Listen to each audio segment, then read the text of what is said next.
তো ঈমান কি আর আমল কি এটা জানতে গেলে একটা হাদিস সম্পর্কে আমাদেরকে জানতে হবে। এই হাদিসটা হচ্ছে সহিহ মুসলিম শরীফের 8 নম্বর হাদিস। এই হাদিসের ভিতরে বলা আছে ইসলাম কি, এই হাদিসের ভিতরে বলা আছে ঈমান কি, এই হাদিসের মধ্যে বলা আছে কিভাবে আল্লাহর ইবাদত করব, এবং এই হাদিসের মধ্যেই বলা আছে যে কিয়ামত কবে হবে। তো এই 4টা বিষয় এই হাদিসের মধ্যে বলা আছে। তো হাদিসটা হচ্ছে হযরত ওমর রাদিয়াল্লাহু তাআলা আনহু বলছেন, আন ওমর ইবনে খাত্তাব রাদিয়াল্লাহু তাআলা আন ক্বালা বাইনা নাহনু ইনদা রাসূলুল্লাহ সাল্লাল্লাহু আলাইহি ওয়াসাল্লাম।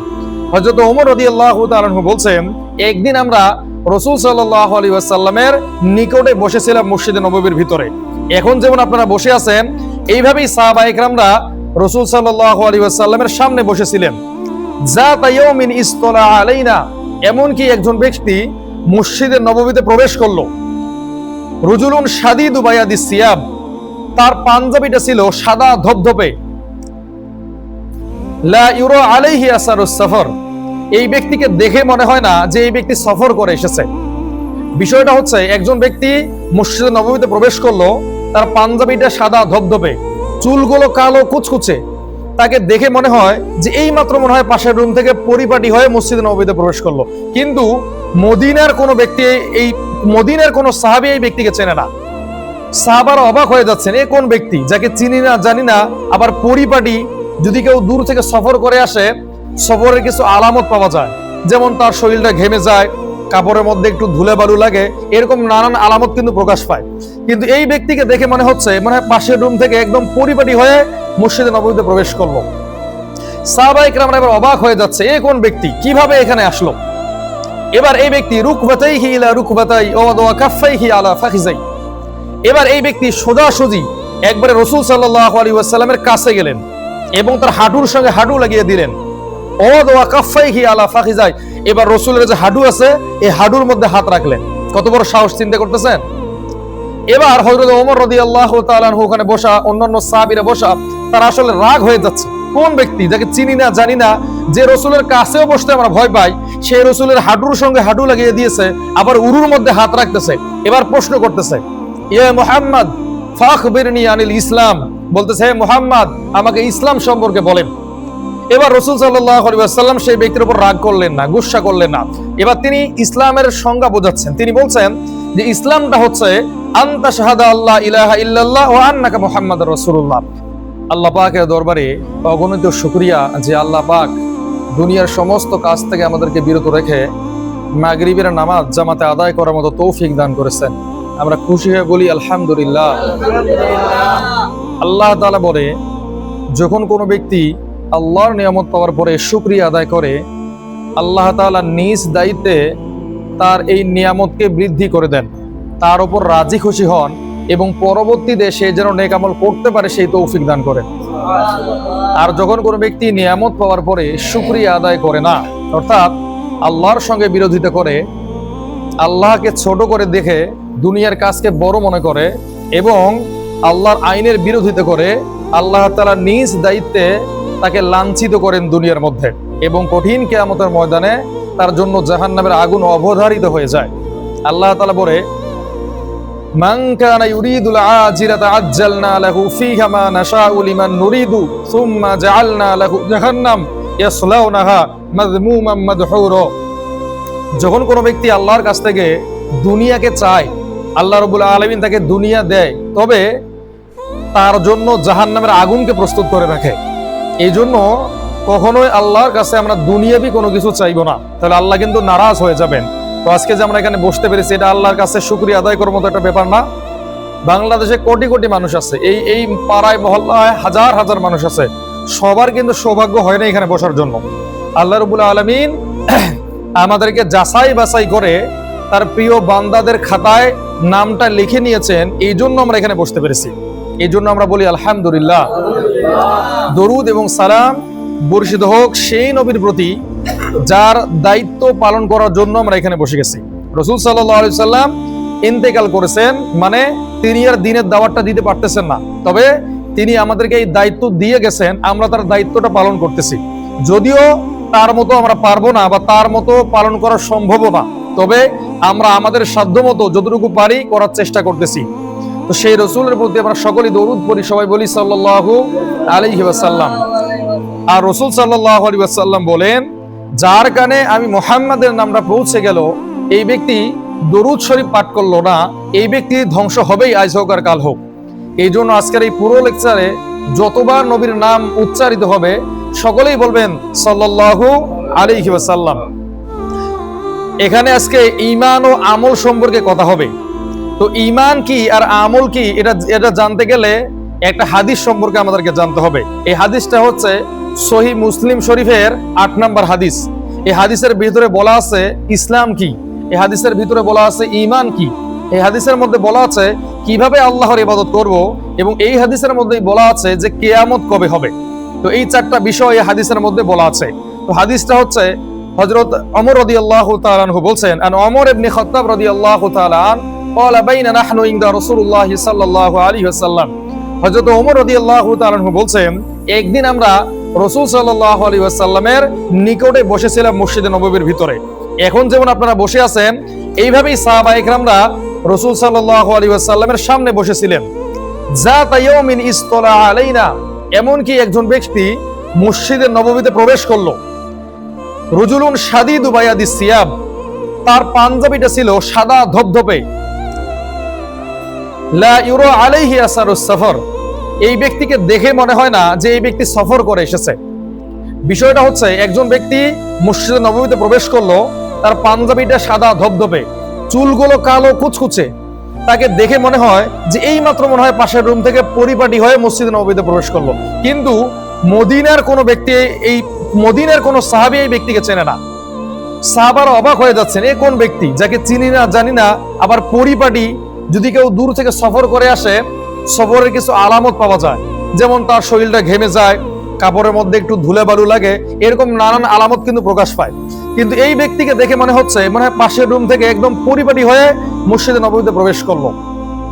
সাহাবায়ে কেরামরা এবার অবাক হয়ে যাচ্ছে, এ কোন ব্যক্তি, কিভাবে এখানে আসলো।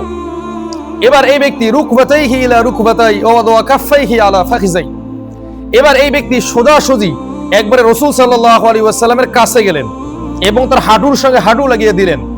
ওয়া ওয়া কাফাইহি আলা ফাখিজাই, এবার রাসূলের যে হাঁটু আছে এই হাঁটুর মধ্যে হাত রাখলেন। কত বড় সাহস, চিন্তা করতেছেন। এবার হযরত ওমর রাদিয়াল্লাহু তাআলা আনহু ওখানে বসা, অন্যান্য সাহাবীরা বসা, তার আসলে রাগ হয়ে যাচ্ছে। কোন ব্যক্তি যাকে চিনি না জানি না, যে রাসূলের কাছেও বসতে আমরা ভয় পাই, সেই রাসূলের হাঁটুর সঙ্গে হাঁটু লাগিয়ে দিয়েছে, আবার উরুর মধ্যে হাত রাখতেছে। এবার প্রশ্ন করতেছে, ইয়া মুহাম্মদ ফাখবিরনি আনিল ইসলাম, বলতেছে হে মুহাম্মদ আমাকে ইসলাম সম্পর্কে বলেন। এবার রাসূল সাল্লাল্লাহু আলাইহি ওয়াসাল্লাম সেই ব্যক্তির উপর রাগ করলেন না, গুসা করলেন না। এবার তিনি ইসলামের সংজ্ঞা বোঝাচ্ছেন। তিনি বলছেন যে ইসলামটা হচ্ছে আনতা শাহাদা আল্লাহ ইলাহা ইল্লাল্লাহ ওয়া আন্নাকা মুহাম্মাদুর রাসূলুল্লাহ। ইসলামটা হচ্ছে তুমি সাক্ষ্য দিবে আল্লাহ ছাড়া কোনো ইলাহ নাই। তাহলে ইসলামের প্রথম সংজ্ঞা কি? সাক্ষ্য দিতে হবে আল্লাহ ছাড়া কোনো ইলাহ নাই। আর আল্লাহ ছাড়া কোনো ইলাহ নাই এর আবার বহুত সংজ্ঞা আছে। যেমন আল্লাহ ছাড়া কোনো ইলাহ নাই, যখন এটা আমরা উচ্চারণ করি তখন এর ভিতরে পড়ে যে আল্লাহ ছাড়া কোনো আইনদাতা নাই, আল্লাহ ছাড়া কোনো বিধানদাতা নাই, আল্লাহ ছাড়া কেউ আমাকে মারতে পারে না, আল্লাহ ছাড়া কেউ আমাকে খাওয়াতে পারে না, আল্লাহ না চাইলে পৃথিবীর কারো শক্তি নাই যে আমার একটা চুল বাঁকা করবে। এটা পড়ে আসে। এরপর হচ্ছে মুহাম্মাদুর রাসূলুল্লাহ। যখন আপনি আল্লাহকে মেনে নিয়েছেন তখন কিন্তু আপনাকে মুহাম্মদ সাল্লাল্লাহু আলাইহি ওয়াসাল্লামের অনুসরণ করতে হবে। যতক্ষণ না আপনি মুহাম্মদ সাল্লাল্লাহু আলাইহি ওয়াসাল্লামের অনুসরণ করতেছেন ততক্ষণ পর্যন্ত কিন্তু আল্লাহকে পাবেন না। আল্লাহকে পেতে গেলে নামাজ দরকার।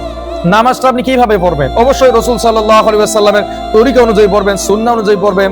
বা আমরা যে দিনের দাওয়াতের কাজে বেরিয়ে হয়েছি, এটা কিভাবে করব? রাসূল সাল্লাল্লাহু আলাইহি ওয়াসাল্লাম আমাদেরকে যেভাবে বলেছেন সেইভাবে করব। আল্লাহ তাআলা কোরআনের মধ্যে এটাই বলছেন যে কুল ইন কুনতুম তুহিব্বুনাল্লাহা ফাত্তাবিউনি ইউহিব্বুকুমুল্লাহ, তোমরা যদি আমি আল্লাহর ভালোবাসা পেতে চাও তাহলে আমার রাসূলকে অনুসরণ করো, তাহলে কি হবে? ইয়াগফির লাকুম যুনুবাকুম, তাহলে আমি তোমাদেরকে ক্ষমা করে দিব। তাহলে আল্লাহর ভালোবাসা পেতে গেলে রাসূলের অনুসরণ দরকার। আর এই অনুসরণ শুধু মসজিদে না, এই অনুসরণ করতে হবে আপনার পারিবারিক জীবনে, আপনার সামাজিক জীবনে, আপনার আন্তর্জাতিক জীবনে, আপনার রাষ্ট্রীয় জীবনে। আপনি ব্যবসা করতেছেন সেখানে, আপনি চাকরি করতেছেন সেখানে, এক কথায় প্রত্যেকটা কাজ, প্রত্যেকটা কর্ম, একবারে পরিবার থেকে শুরু করে আন্তর্জাতিক জীবন পর্যন্ত প্রত্যেকটা জায়গায় নবী মুহাম্মদ সাল্লাল্লাহু আলাইহি ওয়াসাল্লামের অনুসরণ করতে হবে। যদি করতে পারেন তাহলে আপনি মুহাম্মাদুর রাসূলুল্লাহ এটাকে বিশ্বাস করেছেন। কিন্তু যদি আপনি নামাজের সময় মুহাম্মদ সাল্লাল্লাহু আলাইহি ওয়াসাল্লামকে অনুসরণ করলেন, কিন্তু আপনি চাকরির ক্ষেত্রে মুহাম্মদ সাল্লাল্লাহু আলাইহি ওয়াসাল্লামকে অনুসরণ করলেন না, আপনি ব্যবসা করতেছেন কিন্তু ওজনে কম দিতেছেন, খাদ্যে ভেজাল দিতেছেন, তাহলে কিন্তু মুহাম্মদ সাল্লাল্লাহু আলাইহি ওয়াসাল্লামকে অনুসরণ করা হলো না। আপনি সরকারি ঊর্ধ্বতম পোস্টে আছেন, কিন্তু অন্যজনকে যখন চাকরি দিবেন তখন ঘুষ নিতেছেন, সুদে টাকা দিতেছেন, তাহলে কি রাসূল সাল্লাল্লাহু আলাইহি ওয়াসাল্লামের আদর্শ গ্রহণ করা হলো? হলো না। এই জন্য প্রথম সংজ্ঞাই হচ্ছে ইসলামের যে সাক্ষ্য দিতে হবে আল্লাহ ছাড়া কোনো ইলাহ নাই। আজকে মুসলিম ব্যতীত সারা পৃথিবীর কেউ কিন্তু আল্লাহকে বিশ্বাস করে না। পৃথিবীতে কোটি কোটি খ্রিস্টান আছে, আল্লাহকে বিশ্বাস করে? করে না। ইহুদিরা কি আল্লাহকে বিশ্বাস করে? এই যে এখন পূজার সিজন চলতেছে, এই যারা পূজা করতেছে তারা কি আল্লাহকে বিশ্বাস করে? বরং তারা আল্লাহর সঙ্গে শিরিক করে মুসলমানদের পর্যন্ত ঈমান নষ্ট করে। তারা যে মূর্তি পূজা করতেছে বা যারা মূর্তি পূজা পৃথিবীতে লঞ্চ করেছে, এরা শুধুমাত্র হিন্দুদের পূজা করার জন্য না, আরো দুইটা কারণে করেছে। একটা কারণ হচ্ছে মুসলিমরা যেন এই পূজায় অংশগ্রহণ করে তাদের ঈমান হারায়, এটা এক নাম্বার। দুই নাম্বার হচ্ছে আপনি শুয়ে আছেন, আপনি গান শোনেন না, আপনি নাচানাচি দেখেন না, কিন্তু শুনতে আপনাকে বাধ্য করতেছে মাইকের মাধ্যমে। তারা কিন্তু এমনি এমনি এই সিস্টেমটা লঞ্চ করে নাই, তারা মুসলিমদের ঈমান নষ্ট করার জন্য এই সিস্টেমটা লঞ্চ করেছে। তো তাদের উদ্দেশ্যে আমি বলতেছি, যেহেতু ভিডিওটা অনলাইনে যাবে এই জন্য বলি, যারা হিন্দু ভাইরা আছে তাদের উদ্দেশ্যে বলতে চাই, যারা মূর্তি পূজা করতেছে এদের এতটুকু কমন সেন্স থাকা দরকার। আমি যদি একটা মনে করেন যে আমি একটা মাটির মূর্তি তৈরি করলাম, তাহলে এই মূর্তির স্রষ্টাকে আমি, তাহলে এই মূর্তি আমার ইবাদত করবে, এটা শোভা পায়, ঠিক না? কিন্তু আমি যাকে তৈরি করলাম তার আমি ইবাদত করবো, এটা কিভাবে শোভা পায়? এটা তো একটা ফাজলেমি। যার ভিতরে সামান্য জ্ঞান আছে, সামান্য জ্ঞান, সেও কখনো এই কাজটা করবে না। তাহলে এরা কেন করছে? কেননা এরা এটা মনে করে কলু বল ওয়াজাদনা আবাআনা কাযালিকা ইয়াফআলুন। ইব্রাহিম আলাইহিস সালাম তার মূর্তি পূজা করে এই সমস্ত কওমকে জিজ্ঞাসা করেছিল যে তোমরা কেন মূর্তি পূজা করতেছো?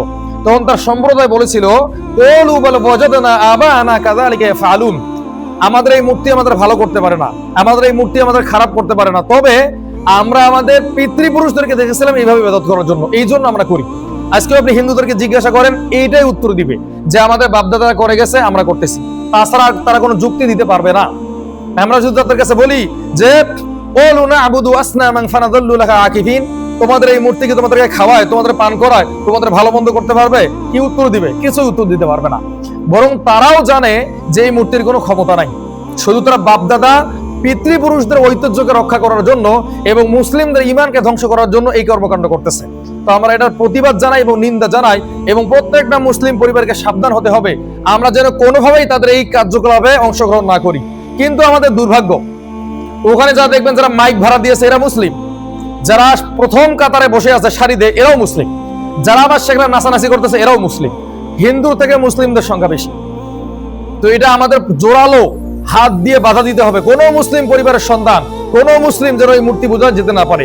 তবে যে কথা বলতে গিয়ে এই পর্যন্ত আসলাম সেটা হচ্ছে কি, প্রথমত সাক্ষ্য দেওয়া আল্লাহ ছাড়া কোনো ইলাহ নাই, দ্বিতীয়ত মুহাম্মদ সাল্লাল্লাহু আলাইহি ওয়াসাল্লাম আল্লাহ তাআলার রাসূল। এবার মুহাম্মদ সাল্লাল্লাহু আলাইহি ওয়াসাল্লাম বলছেন ও তুকিমাস সালাত, তুমি নামাজ আদায় করবে। 3 নাম্বার কি? 2 নাম্বার কি? তুমি নামাজ আদায় করবে। আর নামাজটা কি? আল্লাহ তাআলা কোরআনের মধ্যে বলছেন ইন্নাস সালাতা তানহা আনিল ফাহশা।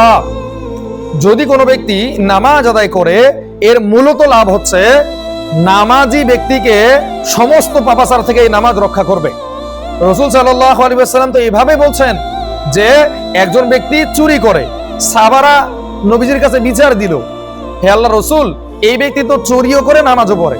তো রাসূল সাল্লাল্লাহু আলাইহি ওয়াসাল্লাম বলছেন যে সময় দাও তাকে, অপেক্ষা করো, এই নামাজে একদিন তাকে ফিরিয়ে নিয়ে আসবে। আর আজকের দিনে আমাদের সমাজে দেখা যায় নামাজও পড়ে সুদও খায়, নামাজও পড়ে ঘুষও খায়। এর কারণটা কি? এর কারণটা হচ্ছে তার নামাজ কবুল হয় না, সে শুধুমাত্র মুরগির মতো ঠোকর মারে এখানে এসে, তার মূলত নামাজ কবুল হয় না। কারণ ভালো আর মন্দ কখনো এক জায়গায় থাকতে পারে না, হয় ভালো আসার পরে মন্দটা চলে যাবে, না মন্দ আসার পর ভালোটা চলে যাবে, হয় সে খারাপ হয়ে যাবে না ভালো হয়ে যাবে, দুইটার একটা পথ তাকে অবলম্বন করতেই হবে। আর রাসূল সাল্লাল্লাহু আলাইহি ওয়াসাল্লাম একটা হাদিসের মধ্যে বলছেন আন্নাকা তাকুমুস সাআতা ইয়াওমা, যে ব্যক্তি ইহতিমাম ও গুরুত্বের সঙ্গে নামাজ আদায় করবে, আল্লাহ রাব্বুল আলামিন তাকে কি করবে? ফাকালা ইন হাযা কানাত লাহু নূর, এই নামাজ কিয়ামতের দিন তার জন্য নূর হইবে, ও বুরহানা, তার জন্য দলিল হইবে, ওয়া কানা ইয়াউমাল কিয়ামাতি, এবং কিয়ামতের দিন তার পক্ষে সুপারিশ করবে। আর যদি কোন ব্যক্তি দুনিয়াতে নামাজ না পড়ে, তাহলে এই নামাজ তার জন্য নূর হইবে না, অবুরহানা, তার জন্য দলিল হইবে না, এবং তাকে কিয়ামতের দিন সুপারিশও করবে না। তাহলে কি হবে? ওয়াকানা ইয়াউমাল কিয়ামাতি মা, এই ব্যক্তিরা কিয়ামতের দিনে ফিরআউন ও হামান ও উবাই ইবনে খালফ, ফিরআউন এবং হামান এবং উবাই ইবনে খালফের সঙ্গে জাহান্নামে থাকবে। কিয়ামতের দিন যারা বেনামাজি তাদেরকে এমন অপমান করা হবে যে ফিরআউনের অনুসারীরা শুয়ে থাকবে, না সরি, ফিরআউনের অনুসারীরা রাস্তা দিয়ে হেঁটে আসবে, তখন বেনামাজিদেরকে আল্লাহ রাব্বুল আলামিন এখানে শুইয়ে দিবেন। বেনামাজিদের বুকের উপর পাড়া দিয়ে এই ফিরআউনের অনুসারীরা জাহান্নামে যাবে, এইভাবে তাদেরকে অপমান করা হবে। এই জন্য কোন মুমিন ব্যক্তির বা যারা মুসলমান নিজেকে দাবি করে, এদের উচিত হবে না যে তারা নামাজ থেকে দূরে থাকবে। আর নামাজ সম্পর্কে আরো গুরুত্বপূর্ণ হাদিস আছে। রাসূল সাল্লাল্লাহু আলাইহি ওয়াসাল্লাম বলেন, যখন একজন মানুষ মারা যায়, এই ব্যক্তিকে দাফন করে যাওয়া সর্বশেষ ব্যক্তি যখন 40 কদম দূরে চলে যায়, ইতিমধ্যেই দুইজন ফেরেশতা আসে। তাদের নাম হচ্ছে কি? মুনকার আর নাকির। এই মুনকার আর নাকির আসার আগেই যে ব্যক্তি দুনিয়াতে নামাজ আদায় করেছে, এই নামাজটা মৃত ব্যক্তির মাথার কাছে এসে বসে যায়। ডান দিকে দাঁড়িয়ে যায় যাকাত, বাম দিকে দাঁড়িয়ে যায় রোজা, পায়ের কাছে দাঁড়িয়ে যায় দান সদকা, আত্মীয়তা রক্ষা করার ইবাদত, বিভিন্ন ইবাদত। যখন মুনকার আর নাকির মাথার দিক থেকে আসতে শুরু করে, তখন নামাজ দাঁড়িয়ে বলে যে না, এই দিক থেকে আসা যাবে না। এই ব্যক্তি সারা জীবন নামাজ আদায় করেছে। কোন কোন শীতের দিনে যখন মানুষ লেপ মুড়ি দিয়ে ঘুমিয়েছিল, ফজরের নামাজে উপস্থিত হতে পারে নাই, তখন এই ব্যক্তি আরামের ঘুমকে হারাম করে ঠান্ডা পানি দিয়ে উজু করে নামাজে এসেছে। আমি তার পক্ষে আছি, তুমি এদিক দিয়ে আসতে পারবে না। যখন ডান দিক থেকে আসতে চাইবে, যাকাত দাঁড়িয়ে বলবে এই দিক থেকে আসা যাবে না। কেন? এই যে ব্যক্তির কাছে যখনই যাকাতের টাকা চাওয়া হয়েছে বা যখন যাকাত দেওয়ার সময় হয়েছে, এই ব্যক্তি নিজ দায়িত্বে যাকাত আদায় করেছে, সুতরাং আমি তার পক্ষে আছি, তুমি এদিক থেকে আসতে পারবে না। আবার যখন বাম দিক থেকে আসতে চায়, রোজা দাঁড়িয়ে বলে যে এই দিক থেকে আসা যাবে না। রমজান মাসে প্রচন্ড রোদের দিন, দিনটা তখন লম্বা হয়ে যায়, সারাদিন না খেয়ে থাকতে থাকতে জিহ্বাটা মনে হয় বের হয়ে যায়, এরকম কষ্ট করে রোজা রেখেছে, সুতরাং আমি তার পক্ষে আছি, তুমি এদিক থেকে আসতে পারবে না। এবার যখন এই মুনকার নাকির পায়ের দিক থেকে আসতে চায়, তখন দান সদকা বা অন্যান্য ইবাদতগুলো দাঁড়িয়ে বলে আমি তার পক্ষে আছি, তুমি এদিক দিয়ে আসতে পারবে না। তো এরা দুইজন আসবেই, এটাই আল্লাহ তাআলার বিধান। এখানে পক্ষ এবং বিপক্ষে বলা হচ্ছে, নামাজ কিয়ামতের দিন আপনার সঙ্গে থাকবে। আরেকটা হাদিসে রাসূল সাল্লাল্লাহু আলাইহি ওয়াসাল্লাম বলেন, মানুষ যখন মারা যায়, মারা যাওয়ার পরে তাদেরকে তিনটা প্রশ্ন করা হয়। এক নম্বর হচ্ছে মান রব্বুকা, তোমার রব কে? যারা দুনিয়াতে আল্লাহকে মেনে নিয়েছিল, এক আল্লাহর ইবাদত করেছে, আল্লাহর সঙ্গে কাউকে শিরিক করে নাই, সে উত্তর দিতে পারবে মান রব্বুক, আমার রব আল্লাহ, রব্বি আল্লাহ। এরপর বলা হবে ওমা দীনুক, তোমার দিন কি? যারা সারা জীবন দ্বীনের বিরোধিতা করেছে, ইসলামের বিরোধিতা করেছে, এরা কি কখনো আমার দিন ইসলাম বলতে পারবে? কোশ্চিন কালেও তারা পারবে না। তারা বলবে হাইহাত আলা আদরি, আমি কিছুই জানি না, আমি কিছুই জানি না। 3 নাম্বার বলা হবে মান হাযার রাজুল, এই ব্যক্তিকে দেখো, চেনো? তিনি কে? মুহাম্মদ সাল্লাল্লাহু আলাইহি ওয়াসাল্লাম। যারা নবীকে অনুসরণ করে নাই, নবীর কাজ করে নাই, নবীকে জীবনের সর্বক্ষেত্রে আদর্শ রূপে গ্রহণ করে নাই, সে কি কখনো বলতে পারবে ইনি আমার নবী ছিল? এবার এই তিনটা প্রশ্নের উত্তর যে দিতে পারবে, তাকে আবার আরেকটা প্রশ্ন করা হবে, এইটা সম্পর্কে আমরা জানি না। আমরা শুধু মনে করি যে 3টা প্রশ্ন, না, এখানে 4টা প্রশ্ন করা হবে। এই 3টা প্রশ্নের উত্তর যে দিতে পারবে, তাকে আবার আরেকটা প্রশ্ন করা হবে যে তুমি এই 3টা প্রশ্নের উত্তর কিভাবে জানলে? তখন সে বলবে কিতাব আল্লাহ, আমি আল্লাহর কিতাব পড়েছি, ও সুন্নতে রাসূলুল্লাহ, এবং রাসূলের হাদিসগুলো পড়েছি, এই জন্য আমি জানতে পারলাম। এই সমস্ত প্রশ্নের উত্তর দিতে দিতে তার সামনে এমন একটা দৃশ্য তুলে ধরা হবে, মনে হয় সূর্য ডুবে যাচ্ছে, অর্থাৎ আসরের নামাজের সময় শেষ হয়ে যাচ্ছে, সূর্য ডুবে যাচ্ছে। এবার এই ব্যক্তি বলবে তুমি তাড়াতাড়ি এখান থেকে চলে যাও, নামাজের সময় হচ্ছে, আমি নামাজ পড়বো। দেখছেন, চিন্তা করেন, কবরের মধ্যে মুনকার আর নাকির তার সামনে, সে নামাজের চিন্তা করতেছে, সে বলতেছে তুমি এখান থেকে চলে যাও, এই যে সূর্য ডুবে যাচ্ছে, আমি এখন আসরের নামাজ পড়বো। তখন ফেরেশতারা বলবে দাঁড়াও, তুমি শুধু প্রশ্নগুলো উত্তর দিয়ে তারপরে যাও। এই ব্যক্তি বলবে যে না, আগে নামাজ পড়বো, তারপর তোমার প্রশ্নের উত্তর দিব। তো নামাজ যারা দুনিয়াতে পড়বে, এইরকম তাদের মর্যাদা আল্লাহ রাব্বুল আলামিন দিবেন। আবার বলা হয়, রাসূল সাল্লাল্লাহু আলাইহি ওয়াসাল্লাম বলেন, কিয়ামতের ময়দানে যখন আল্লাহর আরশের ছায়া ব্যতীত কোনো ছায়া থাকবে না, তখন 7 শ্রেণীর ব্যক্তিকে আল্লাহ রাব্বুল আলামিন তার আরশের নিচে ছায়া প্রদান করবেন। তার মধ্যে এক শ্রেণী হচ্ছে যাদের অন্তরটা সবসময় মসজিদের সঙ্গে ঝুলে থাকে।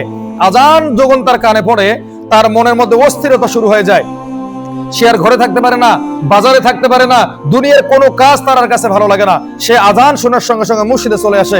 এই ব্যক্তিকে আল্লাহ রাব্বুল আলামিন আরশের নিচে ছায়া প্রদান করবেন। 3 নাম্বার হচ্ছে আকিমিস সালাত ওয়া তুতিয়াজ যাকাত, তুমি যাকাত আদায় করবে। আর যাকাত হচ্ছে একটি গুরুত্বপূর্ণ ইবাদত। যে ব্যক্তি যাকাত আদায় করবে না, আল্লাহ রাব্বুল আলামিন কিয়ামতের দিন তাকে ধ্বংস করে দিবেন, তাকে জাহান্নামের মধ্যে নিক্ষেপ করবেন। আর ইসলামিক যে স্টেজ আছে বা ইসলামী রাষ্ট্রের মূল ভিত্তিটা হচ্ছে যাকাত ভিত্তিক অর্থনীতি। আজকে বাংলাদেশে যত মানুষের কাছে টাকা আছে, এই টাকা যদি যাকাত দেয়, বড় বড় প্রকল্প করা সম্ভব। বাংলাদেশের কারো কাছ থেকে ঋণ নেওয়ার প্রয়োজন হয় না। প্রবাসী ভাইদেরকে ওই যে বিভিন্ন দেশে গিয়ে মানুষের কাজ করার দরকার হয় না। কিন্তু আপনার কাছে আছে যে কয় টাকা, এই কয় টাকা তারা একদিনে খরচ করে। এমন বাংলাদেশে কোটিপতি আছে, আমাদের একটা গ্রামের মানুষ এক বছরে যা খরচ করে, ওদের একটা সন্তান একটা ভ্রমণের পিছনে চেয়ে বেশি টাকা ব্যয় করে।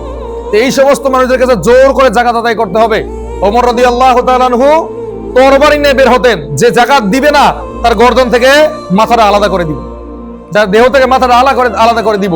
এই জন্য ইসলামী রাষ্ট্রের মূল ভিত্তি হচ্ছে যাকাত ভিত্তিক অর্থনীতি। এখন যাকাতকে মানুষ জরিমানা মনে করে, আর কিয়ামতের অন্যতম আলামত হচ্ছে যাকাতকে মানুষ জরিমানা মনে করবে। যাকাত চাইতে গেলে সে বিরক্ত হবে, মনে করবে আমার কাছ থেকে জোর করে ছিনিয়ে নিতেছে। 4 নাম্বার হচ্ছে উদহুজ্জাল বাইতা ইন ইসতাতা ইলাইহি সাবিলা।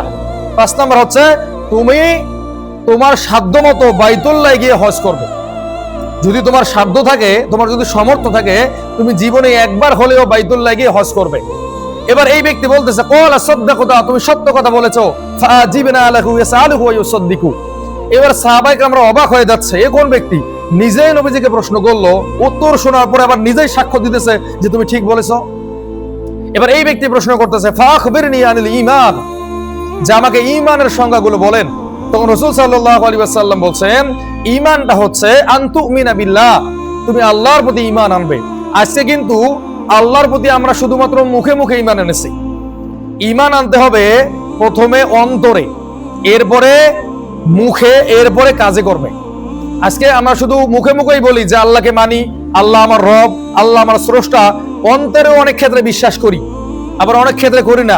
আর কাজের বেলায় তো নাই বললেই চলে, কাজের বেলায় নাই বললে চলে। তো আল্লাহর প্রতি বিশ্বাস আনতে হবে।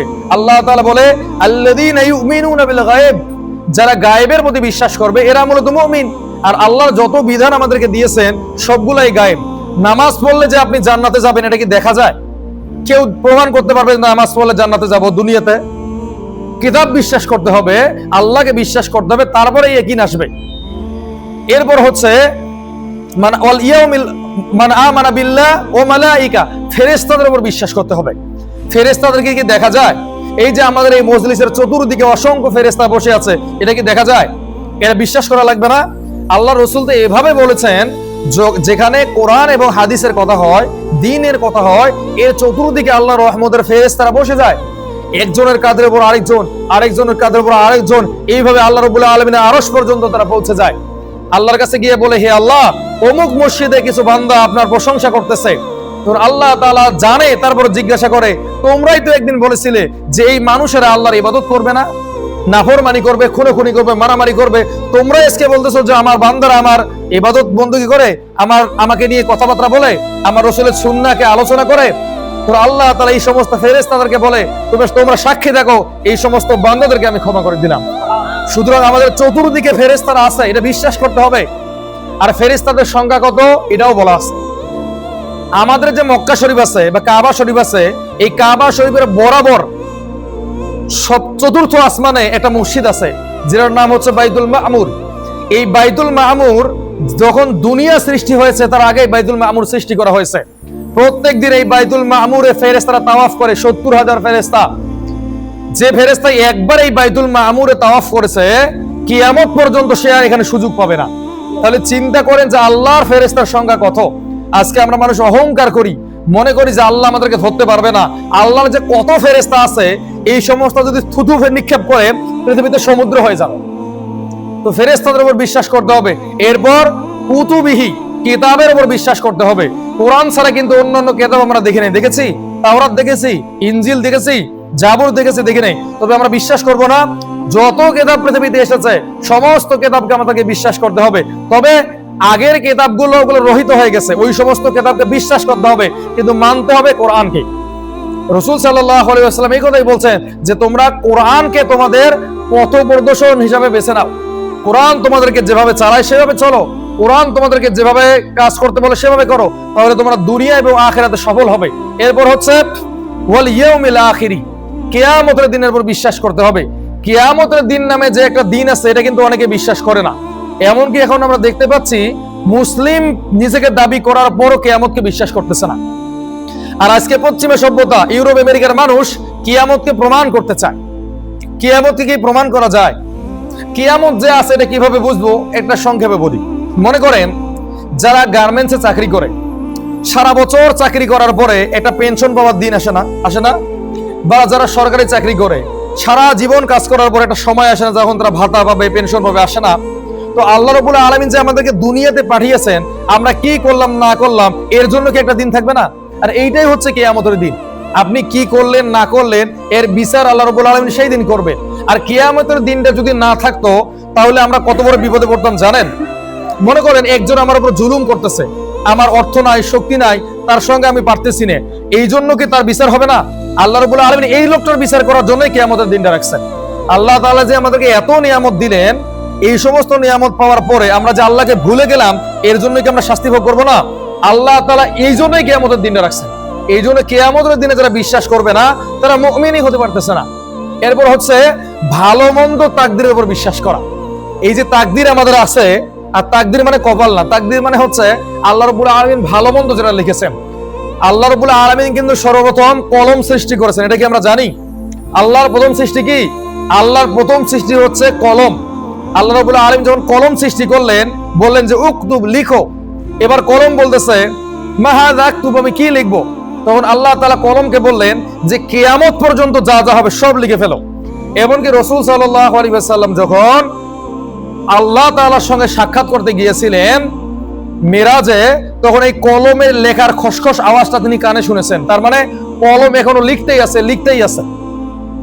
আর মানুষের যে তাকদীর, এটা কিন্তু মানুষের জন্মের 50,000 বছর আগেই লেখা হয়ে গেছে।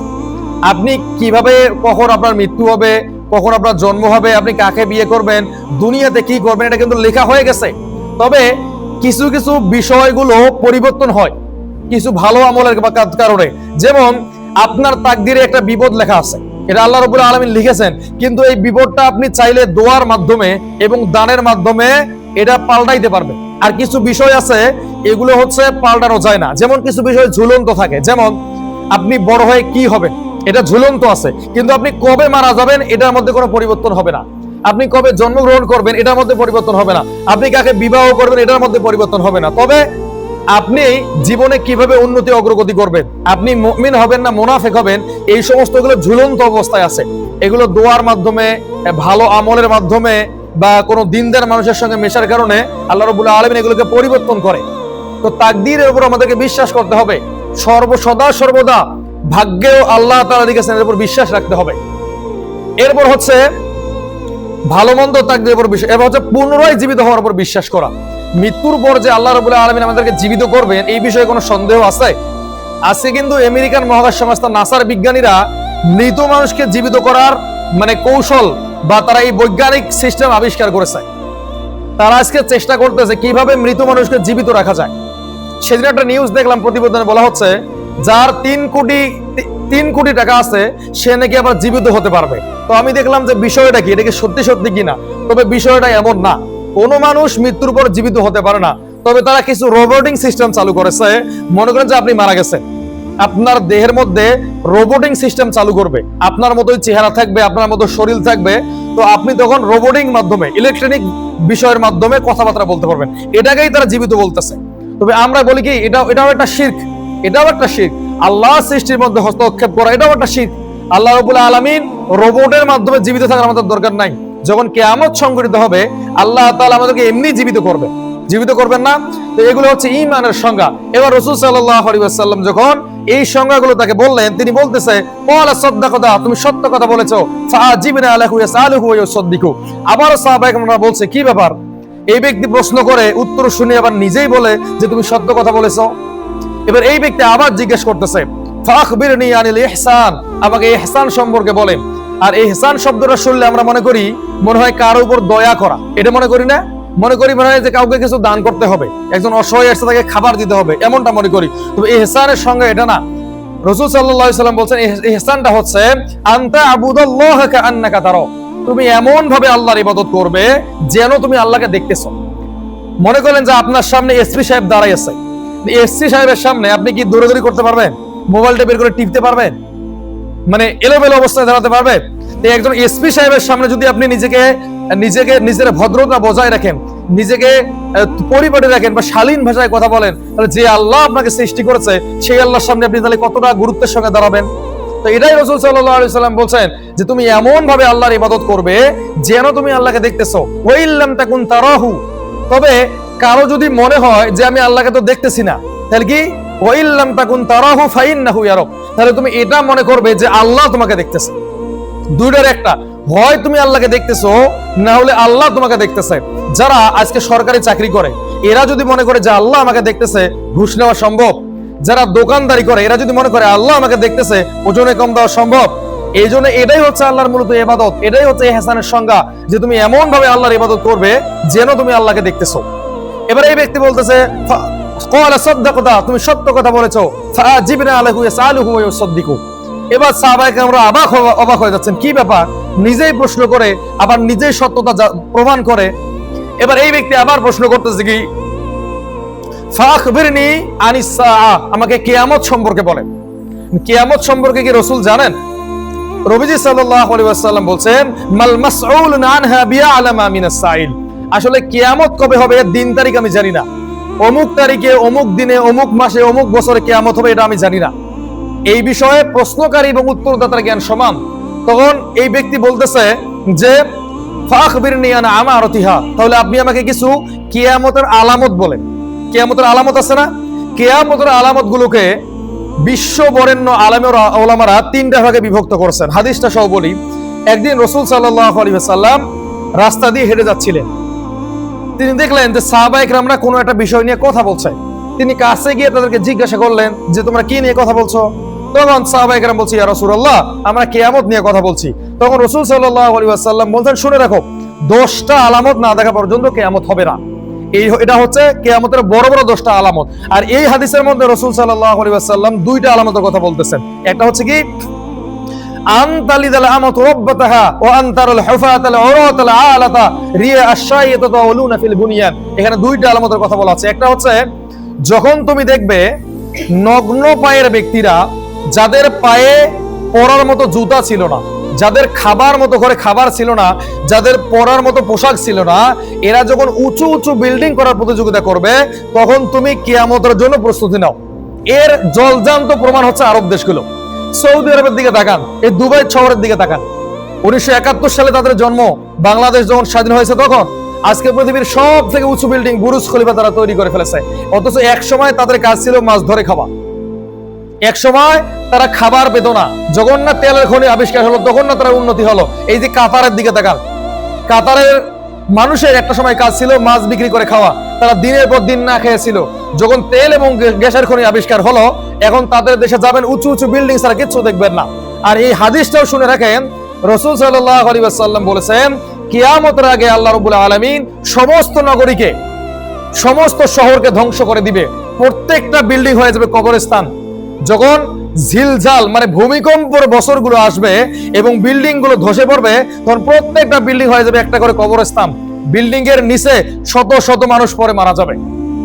এই যে গাজায়, ফিলিস্তিনে গাজায় ইসরায়েলি বাহিনী হামলা চালাচ্ছে না, প্রত্যেকটা বাড়ি যতগুলো বিল্ডিং ধ্বংস হয়েছে সবগুলো বিল্ডিং এর নিচে একজন হলেও মানুষ চাপা পড়ে আছে।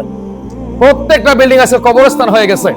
এই জন্য রাসূল সাল্লাল্লাহু আলাইহি ওয়াসাল্লাম বলছেন যে শেষ জামানায় সফল হবে তারা যারা গ্রাম থেকে দূরে, নগর থেকে দূরে, প্রত্যন্ত এলাকায়, পাহাড়ের কোনো এক কোনায় এমন একটা পরিবেশে থাকবে যেখানে শহরের আধুনিক কোনো যানবাহন থাকবে না, যেখানে মোবাইল ফোন থাকবে না, টিভি থাকবে না, যেখানে ইন্টারনেট থাকবে না। এই সময় যারা কিছু ছাগল, কিছু গরু, কিছু মহিষ নিয়ে সুন্দর একটা জায়গায় বসবাস করবে, আধুনিক যুগের ফেতনা যেখানে প্রবেশ করবে না, শেষ জামানায় এরাই সফল হবে। এই জন্য রাসূল সাল্লাল্লাহু আলাইহি ওয়াসাল্লাম এখানে 2টা আলামতের মধ্যে একটা কি বললেন, যে বড় বড় বিল্ডিং করার প্রতিযোগিতা হয়ে যাবে। আর প্রত্যেকটা বিল্ডিং এর পিছনে সুদ আছে।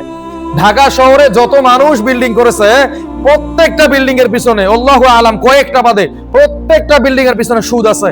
আর সুদের সংজ্ঞা হচ্ছে 4টা। রাসূল সাল্লাল্লাহু আলাইহি ওয়াসাল্লাম 4 শ্রেণীর ব্যক্তিকে অভিশাপ দিয়েছেন। 1 নম্বরে যারা সুদ খায়, 2 নম্বরে যারা সুদ দেয়, 3 নম্বরে যারা সাক্ষী থাকে, যারা লিখে রাখে। এই 4 শ্রেণীর ব্যক্তিকে সমানভাবে অভিশাপ দিয়েছে।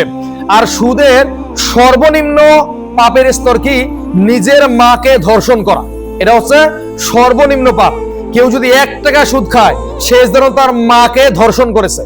আর একটা হাদিসের মধ্যে বলা আছে নিজের বোনকে 70 বার ধর্ষণ করেছে। এটা হচ্ছে সর্বনিম্ন পাপ। এইভাবে 70টা শাখা আছে। আর সর্বোচ্চ পাপ হচ্ছে কি? আল্লাহ এবং তার রাসূলের সঙ্গে যুদ্ধ করা। এটা হচ্ছে সর্বোচ্চ শাস্তি। আজকে যত বিল্ডিং পৃথিবীতে তৈরি হয়েছে সবগুলোর পিছনে সুদ আছে। আর সুদটা কিভাবে খাওয়ানো হচ্ছে একটু টাচ দেই, তাহলে বুঝবেন। রাসূল সাল্লাল্লাহু আলাইহি ওয়াসাল্লাম এভাবে বলেছেন, কিয়ামতের আগে প্রত্যেক মানুষ সুদ খাবে, প্রত্যেক মানুষ সুদ খাবে, কেউ বাদ পড়বে না। আপনি এখন দেখতেছেন যে আপনি সুদ খাচ্ছেন, আপনিও সুদ খাচ্ছেন। এখন যদি প্রমাণ দেয় তাহলে তো বিশ্বাস করবেন। দেখেন, আমি গার্মেন্টস থেকে শুরু করি। যারা ঢাকা শহরের মধ্যে বড় বড় বিল্ডিং নির্মাণ করেছেন, এরা কিন্তু সুদের টাকা দিয়ে নির্মাণ করেছেন। এই বাড়ি ভাড়া নিয়ে কারা আছে? গ্রাম থেকে যারা গেছে তারা আছে। এরা গার্মেন্টসে চাকরি করে সেই টাকা বাড়িওয়ালাকে দিতেছে। বাড়িওয়ালা এই টাকা কালেকশন করে সুদের টাকা শোধ করতেছে। তার মানে কি? এই যে বাড়িওয়ালা যে সুদ নিতেছে, বাড়িওয়ালাকে ভাড়া দিয়ে গার্মেন্টস কর্মীরা তাকে সাহায্য করতেছে। তাহলে বাড়িওয়ালাও যেমন সুদখোর, যারা তাকে ভাড়া দিয়ে সাহায্য করো তারাও সুদখোর। আর আজকে দেখেন, আপনি হয় সুদ খাচ্ছেন না, কিন্তু সুদের সাক্ষী আপনি আছেন। আপনি জানেন না ওই ব্যক্তি সুদ খায়, আপনি সাক্ষী না। অমুক ব্যক্তির কাছে টাকা সুদে নিয়েছে, এটা আপনি সাক্ষী না। আবার এখন গ্লোবালি সুদ খাওয়া হচ্ছে। এই যে বাংলাদেশে পদ্মা সেতু করা হলো, একদিন না একদিন তো পদ্মা সেতু হয়ে আপনি ঢাকা গেছেন। এই পদ্মা সেতুর পিছনে আছে 2 লক্ষ কোটি টাকা সুদ। এই টাকা কিন্তু আপনি সরকারকে ট্রোল দিতেছেন, সরকার এই টাকা দিয়ে সুদ পরিশোধ, মানে সুদের টাকা পরিশোধ করতেছে। তাহলে আপনি কি সুদের টাকা দিয়ে সাহায্য করলেন না? তাহলে আপনি আমি সবাই এই সুদের ভিতরে আওতায়। মানে এখন গ্লোবালি সুদ খাওয়ানো হচ্ছে। আপনি যদি ইচ্ছা করে সুদ থেকে বাঁচবেন, পারবেন না। আপনি কোনোভাবেই পারবেন না, আপনাকে জোর করে হলে সুদ খাওয়ানো হবে। তো প্রত্যেকটা বিল্ডিং এর পিছনে কি আছে? সুদ আছে। আর যখন রাখাল শ্রেণীর ব্যক্তিরা বড় বড় প্রাসাদ নির্মাণ করার প্রতিযোগিতা করবে, তখন কিয়ামতে আসছে তুমি ধরে নাও।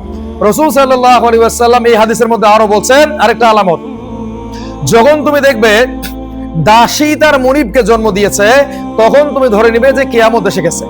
এখন দাসী কি তার মুনিবকে জন্ম দিতে পারে? হ্যাঁ, পারে। এই হাদিস আজ থেকে 1400 বছর আগে যখন রাসূল সাল্লাল্লাহু আলাইহি ওয়াসাল্লাম বলেছেন, তখন সাহাবায়ে কেরামরা বুঝেন নাই যে দাসী কখনো মুনিবকে জন্ম দিতে পারে। আর এখনকার দিনে আমি আপনাদেরকে প্রমাণ করে দেই যে দাসী কিভাবে মুনিবকে জন্ম দেয়। এখন আপনি কাতারে যান, সৌদি আরবে যান, সিঙ্গাপুরে যান, ব্যাংককে যান, নিউ ইয়র্ক সিটিতে যান, সেখানে মহিলারা এত ব্যস্ত হয়ে পড়ছে যে মহিলারা বাচ্চা জন্ম দেওয়ার সময় পাচ্ছে না। এই জন্য তারা কি করে? বাংলাদেশ, আফগানিস্তান, পাকিস্তান, শ্রীলঙ্কা, ইন্দোনেশিয়া, বিভিন্ন গরিব দেশ থেকে মহিলাদেরকে নিয়ে যায়। মহিলাদেরকে নিয়ে যাওয়ার পরে 1 শ্রেণীর মহিলাদেরকে, সবাইকে না, 1 শ্রেণীর মহিলাদেরকে ইনজেকশনের মাধ্যমে পেটের মধ্যে বাচ্চা দেওয়া হয়, যেভাবে গরুর পেটের মধ্যে বাচ্চা দেওয়া হয়। এবার এদের গর্ভটাকে ক্রয় করা হয়। 10 মাস 10 দিনের জন্য ক্রয় করে নিয়েছে। যখন 10 মাস 10 দিন হয়ে গেল, বাচ্চাকে তার মুনিবের কাছে দেওয়া হলো। মুনিবের কাছে দেওয়ার পরে এই মহিলা তার পারিশ্রমিক নিয়ে দেশে চলে আসলো। এখানে কিন্তু সরাসরি দাসী তার মুনিবকে জন্ম দিল না? তো রাসূল সাল্লাল্লাহু আলাইহি ওয়াসাল্লাম এই হাদিসটাই বলেছেন, যেটা এখন প্রমাণ হয়ে গেছে। তার মানে কিয়ামত আমাদের জন্য অপেক্ষা করতেছে। আর বরেণ্য আলেম ওলামারা এর আরেকটা সংজ্ঞা তৈরি করেছেন। সেটা কি? যে পিতামাতার সঙ্গে দাস দাসীর মতো আচরণ করা হবে। এর একটা সংজ্ঞা। আজকে দেখেন, পিতামাতার কোনো সম্মান নাই। বৃদ্ধ বয়সে যেখানে পিতামাতারা আমাদের শ্রদ্ধাভাজন হয়ে উঠবে, পিতামাতারা আমাদের স্নেহের পাত্র হয়ে উঠবে, এখন এই বৃদ্ধ পিতামাতাদের কোনো সম্মান নাই। বৃদ্ধ হয়ে গেছে মানে সংসারের বোঝা। এখন কিন্তু এটাই মনে করে 10টা ছেলে, 5টা ছেলে 1টা মাস তার পিতাকে বাড়িতে রাখবে, এমনও করে না।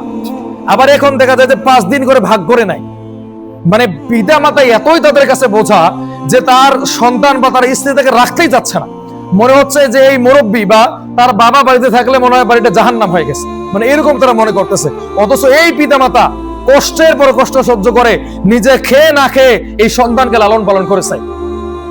এই যে রোদে পুড়ে বৃষ্টিতে ভিজে কত কষ্ট করে তাকে যে লালন পালন করেছে, এটা পিতা মাতা ছাড়া দুনিয়ার কেউ জানে না। তো আমরা কি করেছি? নিজেদের সন্তানকে দিনই শিক্ষা দিতে পারে নাই, এই জন্য তারা আচরণ করতেছে। আমাদেরও তো পিতা মাতা আছে, কই আমরা তো এমন করি না? বা আমাদের যারা সমবয়সী আছে, যারা আমরা মাদ্রাসার মধ্যে লেখাপড়া করছি, আমরা তো এমনটা করি না? কারা করে? বেশিরভাগ করে যারা লেখাপড়া করেন এবং যারা জেনারেল শিক্ষিত তারা করে। তো এখানে কিন্তু কিয়ামতের দুইটা আলামত আমরা চোখে দেখলাম না? এই দুইটা আলামত প্রকাশ পেয়ে গেছে, তার মানে কিয়ামত আমাদের কাছাকাছি। এবার এই ব্যক্তি এই প্রশ্নগুলোর উত্তর পাওয়ার পরে চলে গেল। এবার রাসূল সাল্লাল্লাহু আলাইহি ওয়াসাল্লাম উপস্থিত সাহাবাদেরকে বলতেছেন যে এই ব্যক্তিকে তোমরা কি চেনো? কে আমাকে প্রশ্ন করলো। তখন সাহাবা একরাম বলতেছে আল্লাহ ওয়া রাসূলুহু আলাম, আল্লাহ এবং তার রাসূল ভালো জানেন। তখন রাসূল সাল্লাল্লাহু আলাইহি ওয়াসাল্লাম বলছেন ফাইন্নাহু জিবরিল, ইনি হচ্ছেন জিবরাইল আলাইহিস সালাম, মা আতাকুম ইউআল্লিমুকুম দীনাকুম, সে এসেছিল তোমাকে তোমাদের দ্বীন শেখানোর জন্য। এই ইতিহাসে একবারই জিবরাইল আলাইহিস সালাম মানুষের রূপে সশরীরে সমস্ত সাহাবেদের সামনে এসেছিলেন এই ঈমান শেখানোর জন্য, ইসলাম শেখানোর জন্য, ইহসান শেখানোর জন্য, কিয়ামতের আলামত শেখানোর জন্য। তো এই হাদিস থেকে আমরা জানতে পারলাম কি ঈমান কি, ইসলাম কি, কিয়ামত কবে হবে, কিভাবে আল্লাহর ইবাদত করতে হয়। এটা হচ্ছে সহিহ মুসলিম শরীফের 8 নম্বর হাদিস।